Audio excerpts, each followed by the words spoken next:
A dismissal from the Miami Dolphins, racism, and affecting change nationwide. Tonight, an exclusive interview. The new Pittsburgh Steelers senior defensive assistant and linebackers coach, Brian Flores. Good evening, and thank you for joining us this hour on The World Tonight. I'm Kelly Wright. Naira Hawk has the evening off. Well, it is a bombshell of a case dropped on the NFL, reverberating across the league and spilling over into American society. Earlier, I sat down with Brian Flores, to talk about his racial discrimination lawsuit against the NFL in his first cable news interview since landing the job. Brian, good of you to join us. I'm honored to have you on the program tonight here on BNC, the Black News Channel. Your statement to the world was a bombshell. And yet we begin this interview with celebrating. So let's start there with the positive aspect of all that's going on. In the midst of this, you are now a member of the Pittsburgh Steelers, and Coach Mike Tomlin, of course, has greeted you with open arms, stating that you have all the credentials. You're the man who has what it takes. Well, first, I'm just thank you for having us. I really appreciate you having us on here just to talk to you, and the situation with the Steelers. I'm very I feel fortunate. I feel humbled. It's a great opportunity with a great organization, great ownership. My conversations with Coach Tomlin have been great so far, and I'm looking forward to getting to Pittsburgh, and excited to work with the players, the coaches, the support staff, and all the people of Steel Nation. You're here with your attorneys, and Doug, I have to ask you, in the midst of this hiring with the Pittsburgh Steelers, will the lawsuit proceed? Absolutely. It's going to proceed. Nothing's really going to change at all, other than the fact that the damages calculation obviously will now be set in stone for Coach Flores, because obviously the damages will be the difference in what he was making as a head coach versus what he's making now. But other than that, we are going to continue moving forward. It's really the non-monetary changes that Coach Flores is trying to bring about. That's the most important thing here. That doesn't change either. The lack of representation of black coaches at all different levels still is abysmal, despite some recent efforts. And we're going to proceed with all due speed. Brian, Doug once described you as being the Rosa Parks of the NFL.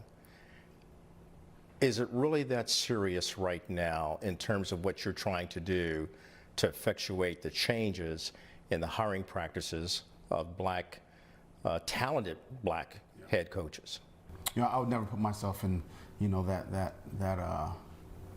class. I mean, Rosa Parks is an icon, from a civil rights movement standpoint.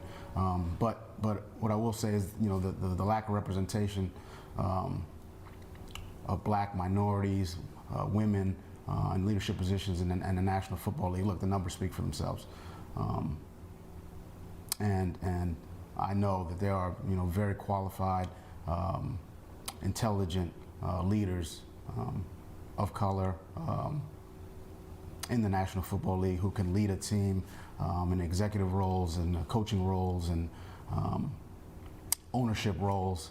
And it's simply not the case right now. I think discrimination is real in the National Football League. I really do. And it's time for change. And that's what the lawsuit's all about. This was bigger than money. This was bigger than me. This was bigger than football. And this message had to be put out there. So let me just say this, so we're clear, because we've asked Commissioner Goodell to waive the arbitration clause. But also, I want to be clear, and this is not unprecedented, none of these things. Other companies have done this. The NFL should waive all existing non-disclosure agreements and confidentiality agreements so people can speak freely without fear of reprisal from the NFL. We would ask the commissioner to do that immediately. I need to ask you then, based on what you've just stated about the NFL Commissioner Roger Goodell, what do you think about him going out to hire the former Attorney General of the United States, Loretta Lynch, to proceed in defending the NFL against the case that you have launched against them? I mean, I think there's always been two ways we could go about this. We could litigate it, in the courts, which we're ready to do. And then the other way we could go is we could try to resolve this and really make change. And I think, as far as Ms. Lynch, obviously I have a great deal of respect for her, but, I think we if she's here, put in place to try to resolve this, then I think that's the right way to go. But we're ready to fight this thing all the way. Johnson? I actually echo Brian's sentiments completely. A great deal of respect for Ms. Lynch and what she's accomplished, being the first black attorney general of the United States. It's a tremendous accomplishment. But at the end of the day, I think she does find herself on the wrong side of history in this particular litigation. And my sincere hope is that she's coming into this with the exact sentiment that Brian just, indicated, which is that she recognizes that there's a problem in the NFL. She wants to do her part from within the organization and working alongside the organization to make the changes that are so desperately needed.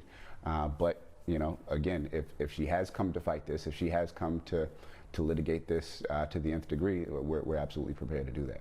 And Doug, how do you see it? The first black woman attorney general coming into this case, in a case that's involving a very talented coach, an African-American man who wants justice. How do you see this?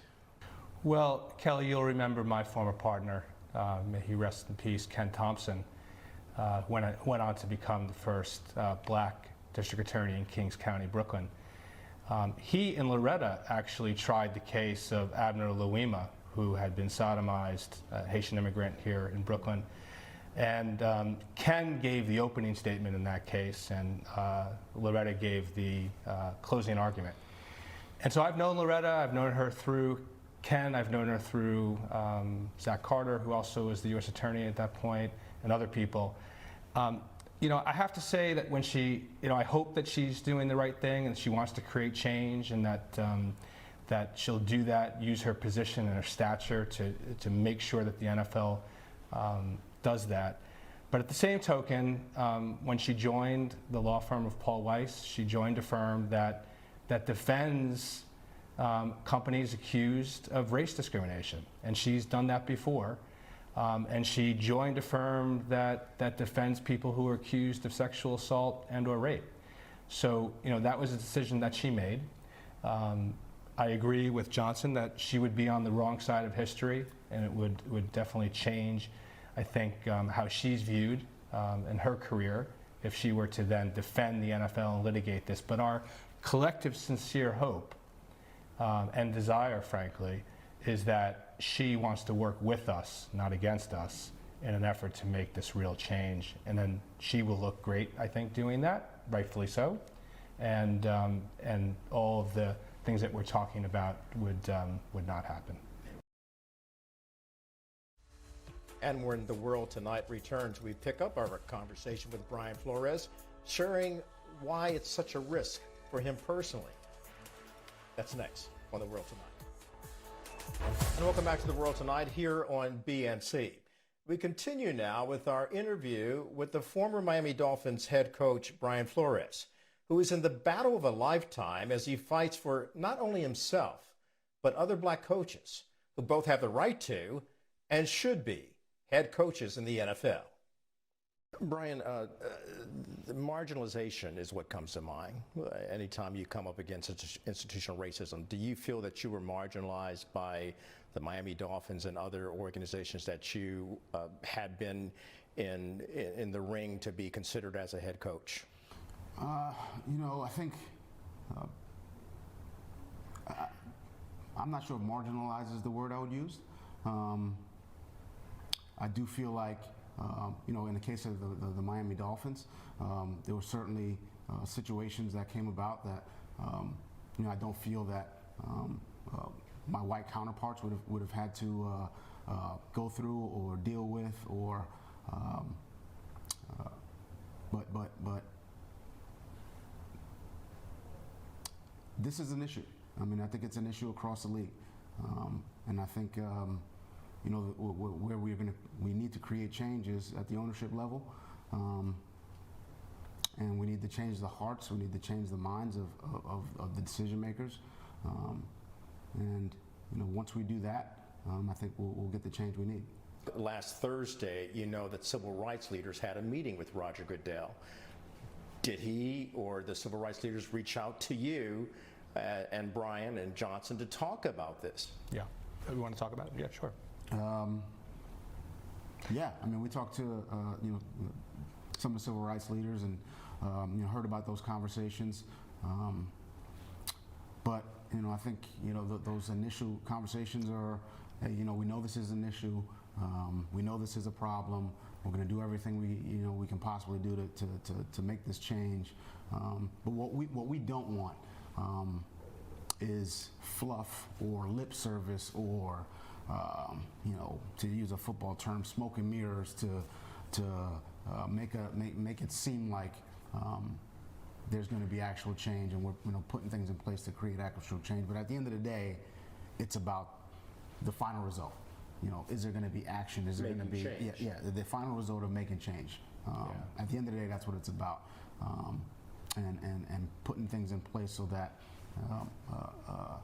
we'll certainly see that change. Brian, what you're personally going through, how does this impact you and your family, knowing that you have placed your career on the line in order to stand up for African American coaches who are talented enough, capable enough, and as you stated, gifted enough to serve in the NFL as a head coach of any of the organizations that are seeking to employ head coaches? Well, I would say it's not just limited to head coaches and executives in the National Football League. This is across all industries. As far as my family, I've got an extremely supportive wife and 3 beautiful children, and this has been hard on us. It really has. From getting fired to filing a lawsuit to not getting one of the open head coaching positions. This has been hard. We were excited to go to Pittsburgh and have that opportunity. But I've had a lot of conversations with my 9 and 8-year-old about race these last 2 or 3 weeks, and trying to get them to understand that some things are unfair in this country for Black and brown people, and that's something that's hard for young kids to wrap their heads around. But I know that we filed a lawsuit and we're fighting this fight for them. For kids who are 9 and 8, and I don't want them to be limited to thinking they just have to be players, that they can be coaches, that they can be executives, that they can be CEOs. That's why we filed a lawsuit. That's why that's important to me. And again, there was a lot of risk here. I understood that, but at the end of the day, I was gonna probably have more regrets than anything, and I wouldn't. And I told my wife this: I wouldn't be able to live with myself if we didn't go through with this and allowed this to happen to, hopefully generation after generation. I wouldn't be able to live myself. Brian Flores, and there's a lot more still ahead with him.